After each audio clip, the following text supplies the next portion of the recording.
अस्सलाम वालेकुम नाज़रीन। आज इस्लामाबाद में क्या चलता रहा, सुप्रीम कोर्ट में क्या ऑर्डर आए और बिलाखिर इमरान खान साहब को ज़मानत मिल गई। इमरान खान साहब को ज़मानत मिलनी चाहिए थी, ये उनका कानूनी हक है। बिल्कुल ठीक है, ज़मानत हो गई। लेकिन ये जो ज़मानत का केस है, इसमें बैठ के हमारे मुख्तलिफ जो ऑनरेबल जजेस साहिबान हैं, उन्होंने ऐसे ऐसे रिमार्क्स दिए कि वो एक पनामा वाले जजेस की याद आ गई। जो उधर जजेस बैठे हुए थे पनामा के अंदर भी, वो भी इस तरीके से जो इनरेलेवेंट चीज़ें हैं उस केस से रिलेटेड नहीं है। कभी किसी को करप्ट है, सिसिलियन माफिया है, फला है, ये कहते रहे। और दूसरी तरफ ये इधर आप देखिए तो कल क्या था, जनाब अतर मिन अल्लाह साहब, हम बहुत ऑनरेबल जज हैं, लेकिन कल के जो उनके रिमार्क्स हैं इस हवाले से वो बड़े एक मानी खेज हैं। उन्होंने बहुत सी चीज़ें उसमें डिस्कस की, लेकिन उन्होंने एक चीज़ तो ये कहा ना जी, ठीक है ज़मानत, आप ज़मानत की जो केस है उसकी ग्राउंड के ऊपर बात करें। ज़मानत उनका राइट था, ज़मानत मिलनी चाहिए, आप ज़मानत दें, जो भी है केस से रिलेटेड बात करें। अब सुप्रीम कोर्ट के अपने फैसले हैं कि जब आप ज़मानत का केस सुनते हैं तो आप जस्ट उस चीज़ को डिस्कस करें ताकि वो जो उनका ट्रायल चल रहा है एक्यूज्ड का, उसके ऊपर कोई वो असरअंदाज ना हो। लेकिन क्या जिस तरीके से कल रिमार्क्स दिए गए, क्या ये एक्यूज के ट्रायल के ऊपर इफेक्ट नहीं करेगा? अल्टीमेटली करेगा। क्या जो जज जो ट्रायल कोर्ट में बैठा हुआ है, क्या वो सुप्रीम कोर्ट के जजेस के सामने क्या वो दीवार बन सकता है? कभी भी नहीं बन सकता। क्या वो, ये तो एक कल सुप्रीम कोर्ट ने एक मैसेज दे दिया, और ये मैसेज दिया और उसके बाद जो इलेक्शन कमीशन ने भी डिसीजन दिया, वो भी खैर हम उसको नेक्स्ट वीलॉग में डिस्कस करते हैं। लेकिन आप ये देखें कि क्या वो जो जज है बैठा ट्रायल कोर्ट के अंदर, वो क्या ये सोच के सुप्रीम कोर्ट के जजेस के खिलाफ कोई फैसला दे देगा? ऐसा मुमकिन नाजरीन नहीं होता। ठीक है, तो आप तो उस केस की ग्राउंड्स के ऊपर बात करने लग गए हैं। अब देखें कि जो फैसला आया ना, वो फैसला लिखा है जस्टिस मंसूर अली शाह साहब ने। अब फैसला लिखा है उन्होंने, जो फैसला जारी किया सुप्रीम कोर्ट से, वो 2 पेजेस का है। अब वो फैसला जो है उसमें कोई ऐसी चीज़ नहीं है, ठीक है, वो ठीक है, जमानत की हद तक है। लेकिन उसके साथ जो अतर मिन अल्लाह साहब है, उन्होंने 5 पेजेस का अपना इख्तलाफी नोट लिखा, और उस नोट के अंदर, सॉरी इख्तलाफी नहीं, साथ उसके एक्स्ट्रा नोट लिखा।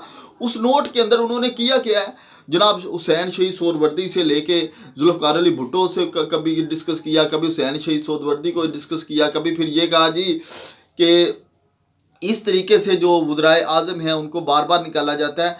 तो हजूर वाला, वज़राए आज़म को ये निकालने वाला सबसे ज़्यादा काम तो आपके अदारे ने किया है। तो ये तो आपके अदारे ने कितने वज़राए आज़म को जनाब फारग किया है, ठीक है। और जो कानूनी आईनी कानूनी लिहाज से तो एक वज़ीर आज़म को जो इमरान खान साहब हैं, जो वोट ऑफ नो कॉन्फिडेंस से निकले हैं, वो तो सिर्फ यही है। बाकी ज़्यादातर जो वज़राए आज़म है, किसको आपने हम डिस्कस कर सकते हैं, ठीक है। और क्या ये चीज़ें डिस्कस होती रही हैं, तो बड़ी एक मैं समझता हूँ कि इस तरीके की चीज़ें कि जो उस एक्यूज के ट्रायल के ऊपर इफेक्ट करे, उसको फ़ायदा दे या नुकसान दे, इस तरीके की बातें नहीं होनी चाहिए थी। इवन के जो इमरान खान साहब के वकला थे, वो भी इतने पुरुमीद नहीं थे कि इस तरह की ज़मानत मिल जाएगी, और दूसरा उसके साथ इस तरह के रिमार्क्स भी आ जाएंगे, ठीक है। आज तो तकरीबन इस तरीके से जिस तरह के उन्होंने रिमार्क्स दिए हैं, गो फैसले में ऐसी कोई चीज़ नहीं है, लेकिन जो रिमार्क्स हैं बहुत बड़ा इफेक्ट करते हैं। 6 घंटे ये चीज़ें सारी चलती रहीं, और 6 घंटे में वो सारे रिमार्क्स के वो आप एक तरफ ये है कि वो साइफर जो है वो इन कैमरा चल रहा है जी, दूसरी तरफ ये है जी सुप्रीम कोर्ट ये करिए, आप बताएं उसके अंदर ऐसा क्या था, आप बताएं किस मुल्क को फ़ायदा दिया, किस मुल्क को नुकसान दिया, ठीक है। तो ये जो चीज़ें हैं ना, यही चीज़ें फिर इफ़ेक्ट करती हैं उनके केसेस के ऊपर।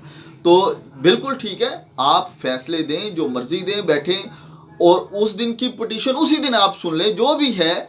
लेकिन आप ऐसा ना करें। अगर फिर इतनी पावर है, जैसे मंसूर अली शाह साहब ने एक मौके पे ये कहा था कि हमारे पास तो फिर जो आर्टिकल 187 का भी इख्तियार है, फुल इख्तियार, हम जो चाहें कर सकते हैं, तो फिर आप ऐसे करें, इतना है अगर, तो फिर आप उनको बरी करें तमाम मुकदमात में। ये ऑर्डर कर दें कि इमरान खान साहब को इलेक्शन कंटेस्ट करें और बाहर निकल के वो अपनी कैंपेन करें, ठीक है। तो सिर्फ ज़मानत की हद तक फिर क्यों है ऐसा, तो ये सारा किया धरा ये सियासतदानों का हजूरे वाला नहीं है, ये किया धरा जो है जिनका है आपको भी पता है, और आपके अदारे से लोग ही साबका जो यूज़ होते रहे हैं, इसके अंदर कोई शक नहीं है, ठीक है। और आप देखेंगे वो जो भट्टो केस है उसके अंदर भी जो नसीम हसन शाह साहब है उनका इतराफ़ आया है ना, वो भी सुप्रीम कोर्ट से था, उन्होंने ये कहा ना कि जो हमने भट्टो को फांसी दी वो हमारे ऊपर बड़ा प्रेशर था, गलत था, नहीं देनी चाहिए थी। उसी के ऊपर फिर वो जो रेफरेंस मोहतरम जरदारी साहब ने भेजा, फिर वो जो डिस्कस, तो चीज़ें ये हैं